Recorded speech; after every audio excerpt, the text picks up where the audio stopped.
Hello everybody, Christian from Treasure Town here, and today we're going to be unboxing another half pound of world coins. We've been looking through these and getting some really cool designs, interesting silver, and I'm excited to see what we can come up with. I already see that one looks pretty old right there, so looking forward to the hunt. As always, I'll post-edit some information on the stuff that I don't know, but excited to see what we have today. This video is sponsored by Whatnot, a live stream auctions and shopping app that I frequently sell coins and collectibles on. My link at the top of the description gives you $15 off your first order when you sign up through it, so definitely check that out. Plus, it's a great way to support my channel since any buy that you make with a new account gives me a nice bonus too. Hope to see you on some of those auctions. Let's get into the video. And right off the bat, we've got a post-World War II French coin, 2 francs from 1947. We have the Liberty, Equality, and Brotherhood saying, and then I think that this is a really nice portrait of French Liberty. And this one's aluminum below it. This one is going to be the Vichy French coin. So let's compare the two. This one would have been minted by the basically Nazi puppet state in France, so 1943, and the Travail, Famille, Patrie is going to be like work, family, and country. So anyways, similar design, but obviously two different governments. And then right after that, we're going to get a very old 10 centesimi from 1863. King Victor Emmanuel II.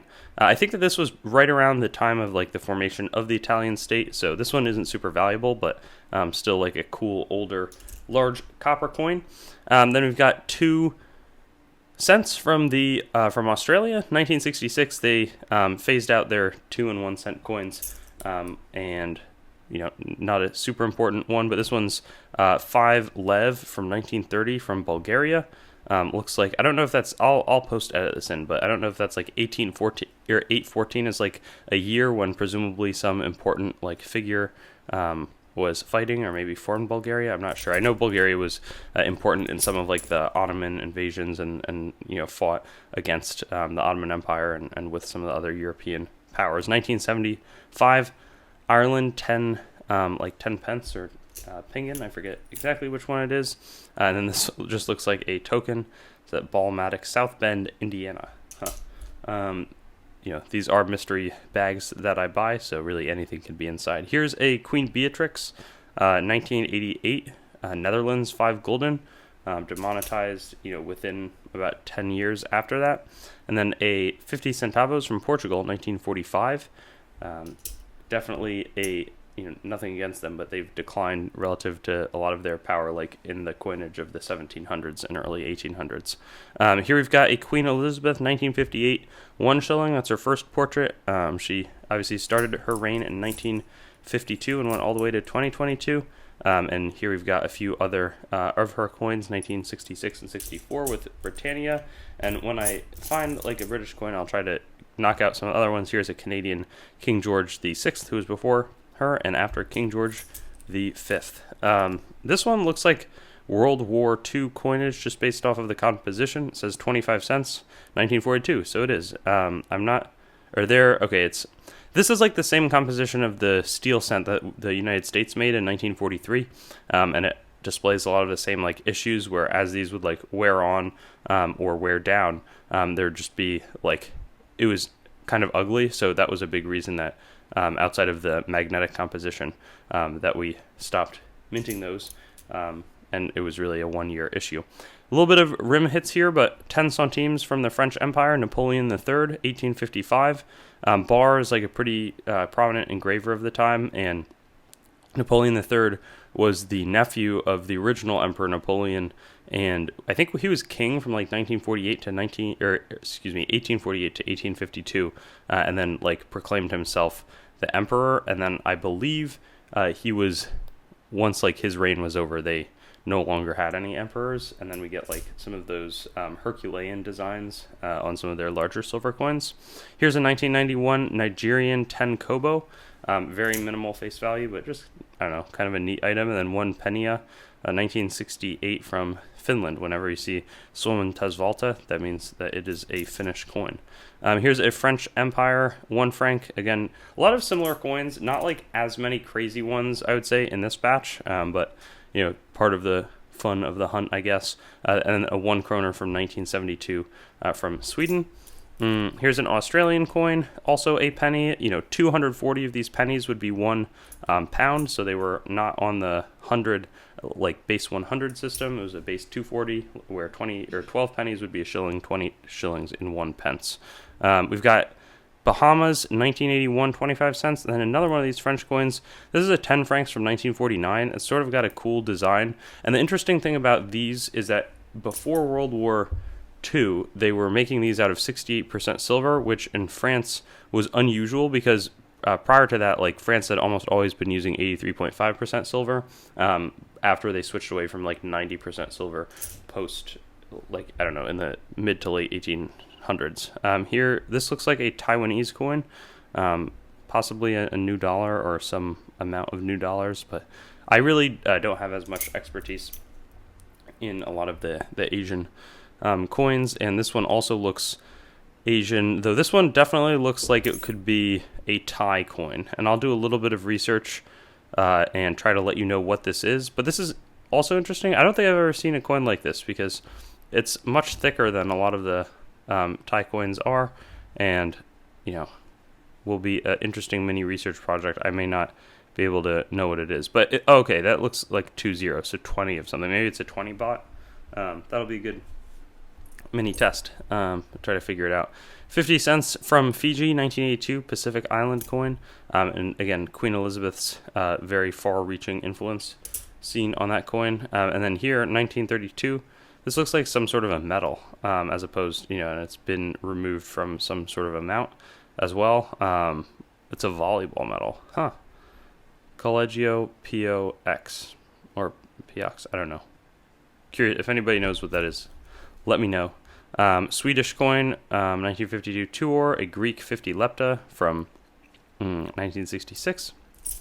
And then, okay, we still have a fair amount of silver left, actually. 1922 sixpence, 50% silver. After World War I, Great Britain switches from a sterling 92.5% silver composition to 50% in all of their coins, and they're one of the earliest to really significantly go for a lower silver percentage in their coinage. So I think it's kind of neat. On the other hand, yeah, and that also doesn't match that well with a pound having being relatively strong. So I'm always interested in the monetary history, and I don't really know how the pound interacted with a dollar at that point. But here's a 1980 Hong Kong $2. Also Queen Elizabeth on that one. Italian with the rudder 5 lire from 1953, and then a Swiss 1964 1 franc, which I forget. I would think that this is not silver based off of how it looks. I feel like I should confirm, because 1964 theoretically was I feel like they might have still been making silver stuff. So I'm curious. My gut feeling is that this coin is not silver, but if it is, it would be 83.5%. They have a really cool consistent design that dates back to the mid 1800s. After the cantons, that's actually a cool thing that I'll point out. So each of these stars, much like how we had 13 star coins for the 13 states, represents one of the cantons of Switzerland. I want to say it was 1847 when they all united. I know that there were some medals that I recently bought and sold that made reference to the Sonderbund, or there was lots of fighting between these 22 city states that were technically the cantons of Switzerland. Some of them wanted autonomy, but I believe that that's what that symbolism is. I don't think I've said that on any of the World Coin videos, though. 1979, Netherlands 1 Gulden from Juliana, pre-Beatrix. A Japanese coin, aluminum. A 10 rubles from 1992, the just post-Soviet, I believe. And then we've got $1 from Barbados. That's cool, and pretty decent condition, too. 20 centavos, 1899. That SO should stand for Santiago, which is the capital of Chile. And then, yeah, there it says 0.5. A lot of the South American coins very clearly display the pureness or purity of their silver coins.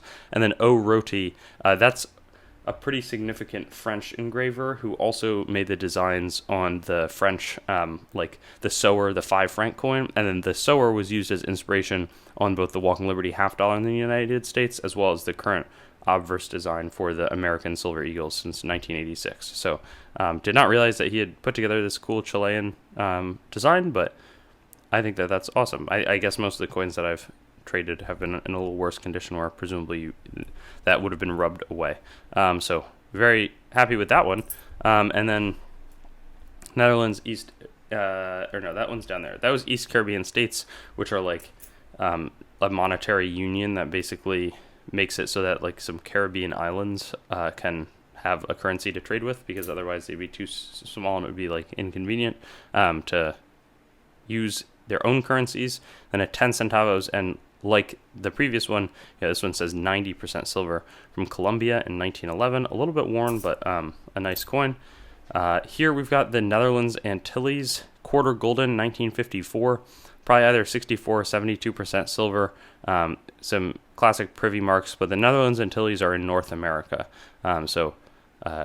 Presumably, I don't think that they were taken away by by the Germans in World War II. I don't think they ever made it over there, and so I know we struck a lot of coins from the States for them, and that included Curacao and some of the other Netherlands and Dutch sort of territories. Here's a Costa Rican 10 centimos from 1953, and then finally a Brazilian 10 centavos from 1987. Brazil had a bunch of monetary like devaluations and reforms, so I don't think that you could spend this today. But really awesome hunt. I thought it started a little bit slow, but we got some great finds at the end. I'm excited to do a little more research. I'm not sure. I don't think that this Swiss coin is silver, but I could be very wrong on that just based off of the year. Yeah, hopefully it is. And then I think it'll be cool to do a little more research on this Thai one and on this Bulgarian one. So I'll be back in about another 2 weeks with a half-pound world coin grab bag, and we'll look forward to seeing you there and on some videos in the meantime. Thanks for watching the video, and don't forget to like, comment, and subscribe. Also, be sure to visit our website, treasuretown.com, to stay up to date on everything going on the channel and possibly get some great deals on coins and collectibles. We look forward to seeing you on our future videos, and best wishes until then.